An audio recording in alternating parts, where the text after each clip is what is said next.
episode 3. Yeah, but not the. What's the? It'd be Return of the Jedi, not the. You know, the one we don't talk about. Revenge of the Sith. Yeah, yeah. Hello to the people. Oh, this is on. Yeah, we're already on, Oh, Ash. okay, fair. We've been on for a minute now. Thank you, everyone, for tuning in once again. To I don't know, do we call it episode 3? It's not really episodes anymore. It's not the podcast, which might be coming back soon. Anyhow, this week, from the folks at 204 Comics, we had a commenter, a viewer, a customer suggest us that maybe we should talk about the origin story of 204 Comics. And while I would love to say that it's my brainchild, it's really not. It's yours and Erica's as well, I would imagine. So, Couldn't happen without you, though. well, I mean, let's talk about the origin story. Sure. Like every good superhero or villain, there's always an origin. So, where did 204 start? Take us back. Let's all go on an adventure like that. Do we have the effects to? No, we don't. Okay. Not in the budget. No, not in the budget yet. Not yet. No. Well. You look so much taller than me like that. Whoa, Sorry, I'll back smokes. up. There we go. That's better. Where did it start? Well, I've been buying and selling comics for a long time. Probably 20 years. How are you buying and selling them though? Were you going to like garage sales and stuff? Yeah, garage sales, marketplace, Kijiji back in the day. Does Kijiji still exist? It does. Probably still around. I think people use it for cars. Oh, fair. Yeah. And then that slowly morphed into setting up at the local shows and conventions. Did you ever do the large Winnipeg comic convention back in the day? A couple times. C4, I think it was called back then. C4 a couple times. Yeah. And then it very organically turned into just this, I guess, is. There's a few more steps here that Ashley has. So through COVID. Go back further. Like think further, of like okay. so like we like to tell people when they come in the store sure. about this fateful day where the squad was fantasizing. Yes. We were at our pal Mike's house. Mike is our good buddy. He helped even with the store getting set up. Like we wouldn't have League of Comic Geeks if it wasn't for Mike, probably. Yeah, very true. Shout out to League of Comic Geeks too, actually. But at Mike's house, there was this day, probably almost 15 years ago now, maybe like 12 years ago, where we were all sitting around having beers, a few beverages. And we were talking about how cool it would be because you were asking you what you've been up to, and you were saying, "Oh, I buy and sell comics on the side," and we're all big comic book fans at the time. And I remember distinctly, almost perfectly, how cool would it be to own a comic store? If we had a comic store. Yeah, right. And so, fast forward from that, like 10 years, you're doing what? I'm in industrial business-to-business sales.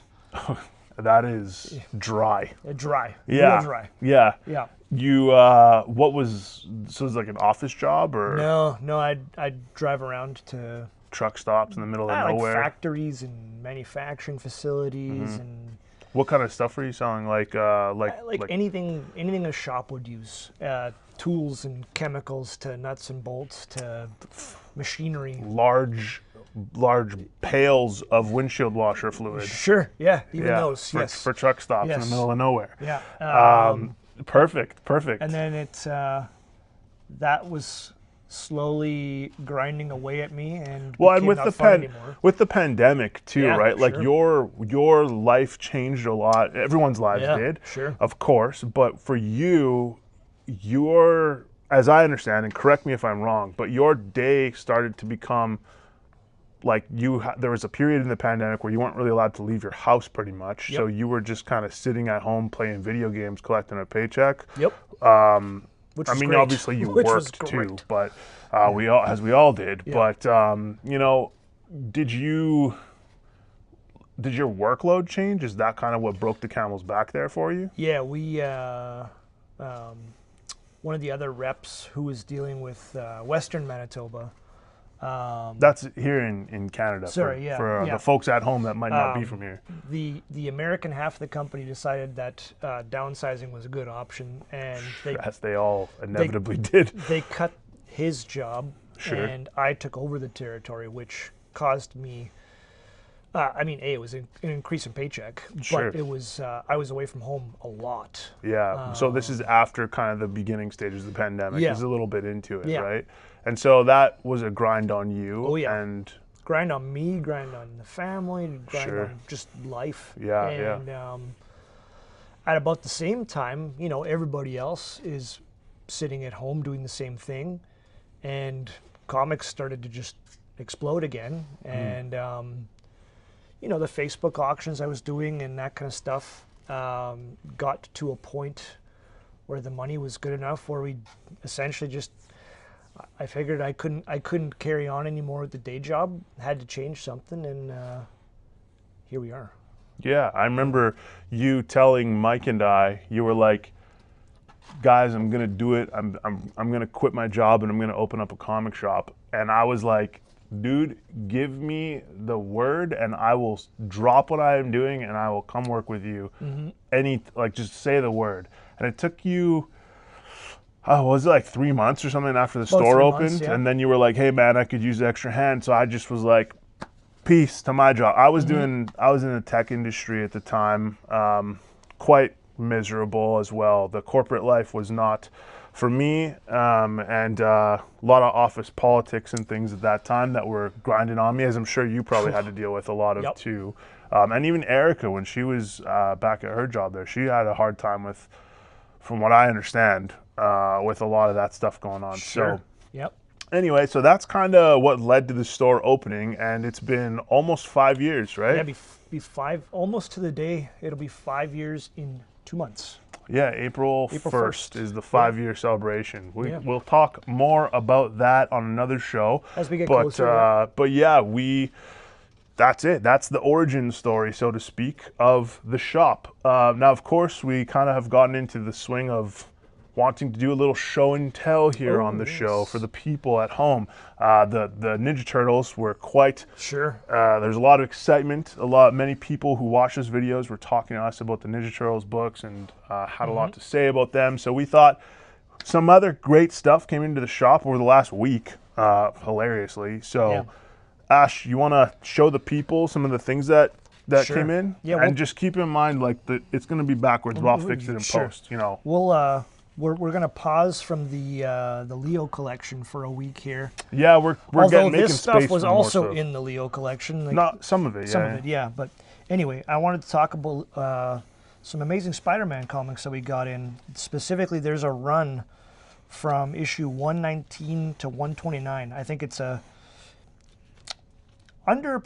it's appreciated, obviously, because you got Punisher and stuff like that, but underappreciated for other reasons. Like some of you have so many big key issues in there that they almost like overshadow everything else in that run, right? In and around this time, I mean, Spider-Man, like the average young comic fan who might be stumbling onto our YouTube channel Sure. or learning about comics right now, you might only know Spider-Man as having, you know, Spider-Man and Mary Jane. That's the thing. That's the two of them, right? But Sure. before Mary Jane, and you might have seen the Andrew Garfield Spider-Man movies, but Spider-Man had a different girlfriend. Her name was Gwen Stacy. And this run, it deals with some pretty significant Gwen Stacy things that happen. Has the statute passed on Spider-Man? Oh yeah, we can talk about it. She dies. All right. She dies. Yeah.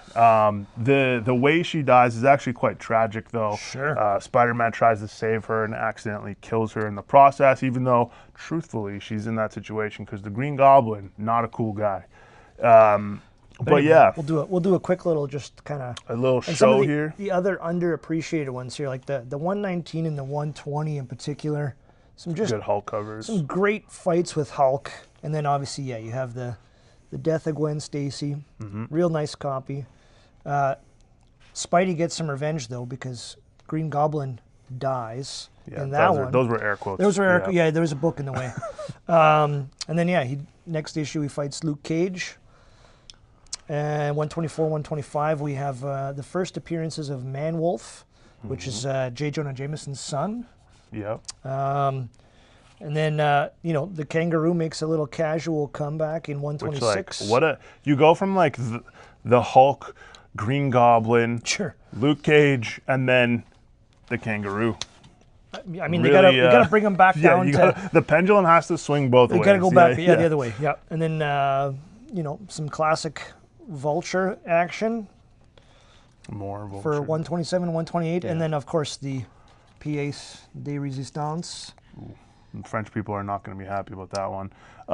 Yes, this is the first comic book appearance of the Punisher, who, as we all know, is kind of an anti-hero. At this point in time, though, he's a bit of a villain, right? He's kind of tracking down the Spider-Man. It starts, the issue starts off as them, butting doing some heads, fisticuffs. and his assignment from the Jackal was to kill Spider-Man. But by the end of the issue, they both kind of, chat it out, and they're like, "Oh, maybe this Jackal's the bad guy. We should probably work on that." Well, we do know, of course, that the Punisher is going to be in the next Spider-Man movie from what the rumor mill has said. I don't think the trailer has come out. There's a leaked trailer, allegedly, but we'll see more about that probably in the next week or so. I would hopefully with the Super Bowl this coming weekend, we get some big movie trailers. A lot of people are expecting, something from Spider-Man for little John Bernthal. He's getting his own special too. He's getting like a 1-hour special that's separate from the Spider-Man stuff apparently on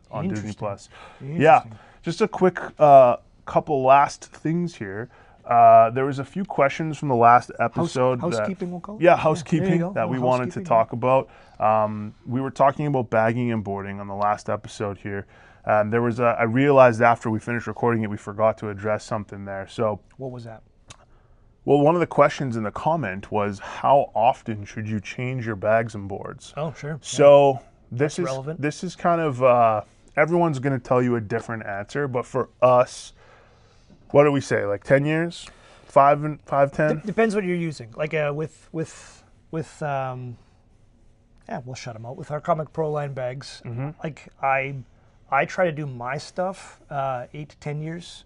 Yeah, like a higher quality bag and board, you're going to be able to keep it in those for longer in ideal conditions, right? Sure. So if you have your stuff in a dusty, dank basement somewhere where it's getting, subjected to a lot of moisture in the air, or humidity rather, mold, mildew, dust, any of that stuff's going to deteriorate the quality of your bags and boards a lot faster. Sure. But with that being said, 10 years is probably about where you want to start looking at them. Additionally, if you haul them around, you got to move them. You take stuff in and out of the boxes a lot. Those are going to wear on those bags and boards just a little bit over time as well. So really, I mean, take a look at your stuff every 7 or 8 years is probably a good rule of thumb, if not sooner. I mean, you should be looking through it more often than that to begin with. Yes. Why not read them? One of the other questions was about like putting the bags and boards together and how you put the comic in them. I think I kind of passively mentioned on there that we could show how we tape our bags and boards.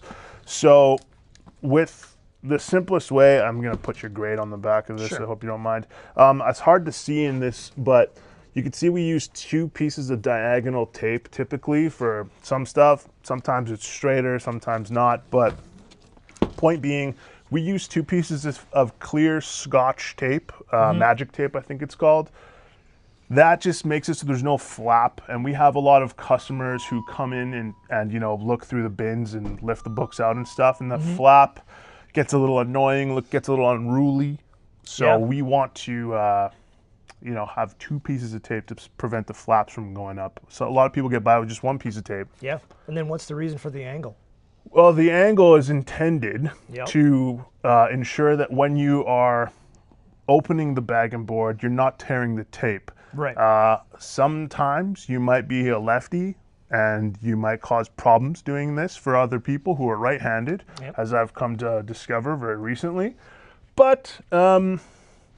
that's pretty much it. I'd say so, yeah. Last thing really is like what would you say is the importance of a bagging board, Ash? As long as you're not our friend Comic Crack, who is anti-bagger and boarder. Sure. I think you touched on it last time with the how the spines line up. If they're not lined up, you get a little roll action on them. But sure, if you stack up your books in like a pile for a long period of time, yeah. Also, I mean, if you're the type of person who, you know, your books are stacked on end without a bagging board, they're gonna sag. Or like fall over in a box. They're a little easier to fall over, bend, or if you're stuffing a bunch of books into one box, you can. I just had it happen today where an old Conan book actually caught like a bend at the bottom because there's too many in there. So just keep things a little more tight and tidy. And while these are not like completely watertight, we'll knock on whatever that is there. If you get water in your basement or wherever you store your books, it's an added layer of protection. It's an added layer of protection. Obviously you're going to want to get them out of that situation as quick as possible, but the chances of your books surviving unscathed are much higher in a bagging board. I think at the end of the day, if you've ever read the Zombie Survival Guide, there's a line in there that says, "No place is safe, only safer."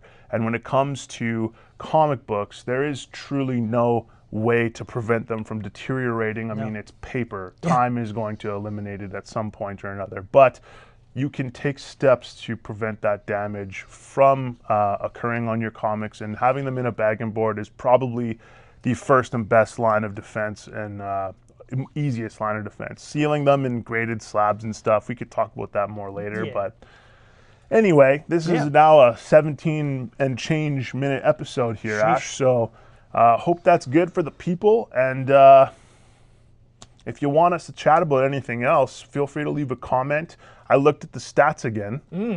40% of people who watched last video weren't subscribed. So that's actually an improvement. That's 10%. So happy to see it. Really appreciate your guys' support and kind words. Next week, we'll have to see what we have to chat about. We got a few things in the back pocket. I'm sure we'll figure something out. Yeah, like I said, they'll leave a comment if you have any ideas of what you want us to cover.